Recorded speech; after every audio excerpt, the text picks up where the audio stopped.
도널드 트럼프 전 미국 대통령은 16일 폭스뉴스와의 인터뷰에서 미국이 한 번도 경험하지 못한 최대의 위기를 맞고 있다고 탄식했습니다.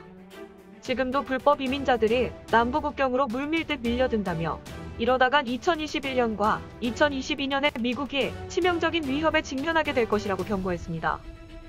조 바이든 정부의 이민 정책이 국가안보와 미국 국민들의 안전을 담보로 한 반국가적 행위라며 불법 이민자 차단에 효과적이었던 멕시코 대기 정책을 중단한 바이든을 질타했습니다.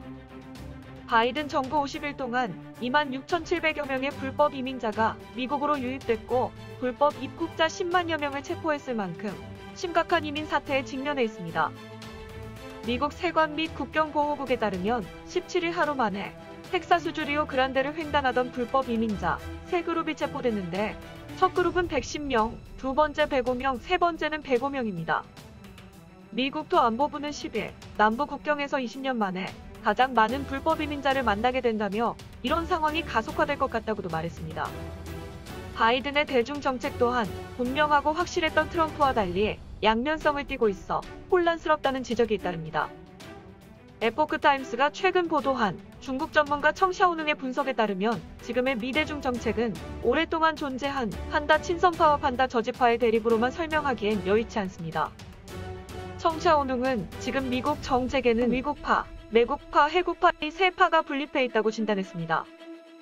이들 세 파 모두 공화당과 민주당에 포진돼 있지만 비교적 공화당은 위국파의 비율이 높고 일부 매국파와 해국파가 있는 반면 민주당은 대체적으로 해국파와 매국파가 득세하고 위국파도 일부 있습니다. 청샤오능에 따르면 첫째, 위국파는 미국의 이익을 우선하며 판다 저지파에 속합니다. 둘째, 매국파는 친중 편향적인 판다 친선파에 해당되며 국가의 이익보다는 개인 이익을 우선시합니다.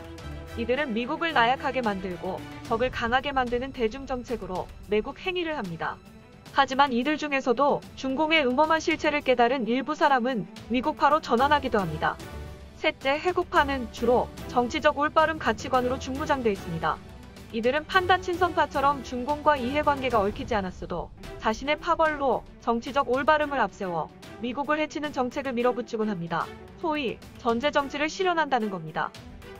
청샤오능은 향후 미국의 국가정책은 이 세 파의 힘겨루기에 따라 달라질 수 있다고 내다봤습니다.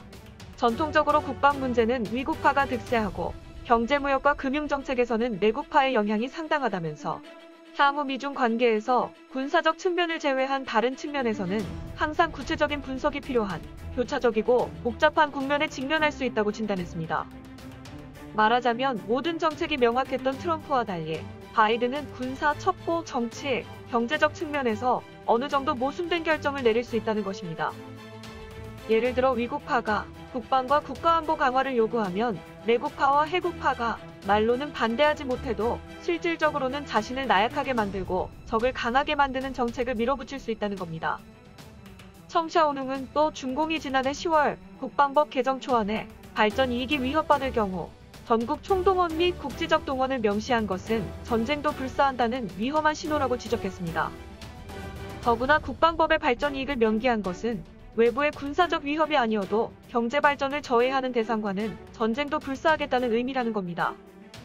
중국 전문가들은 국제무역 규칙을 준수하며 정당한 경쟁을 해본 적이 없는 중공이 경제 굴기를 달성하려면 지적재산권과 기술 기밀을 훔치지 않고서는 불가능하다고 합니다.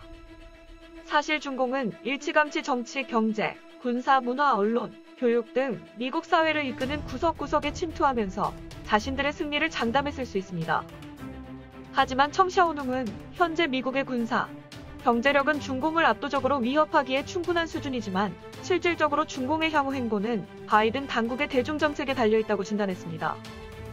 전쟁 불사론으로 미국의 양보를 이끌어내려는 중공의 위협에 대해 어떻게 대처하느냐에 따라 미국의 미래뿐 아니라 동아시아 국가, 나아가 세계의 미래가 달라질 수 있다는 겁니다.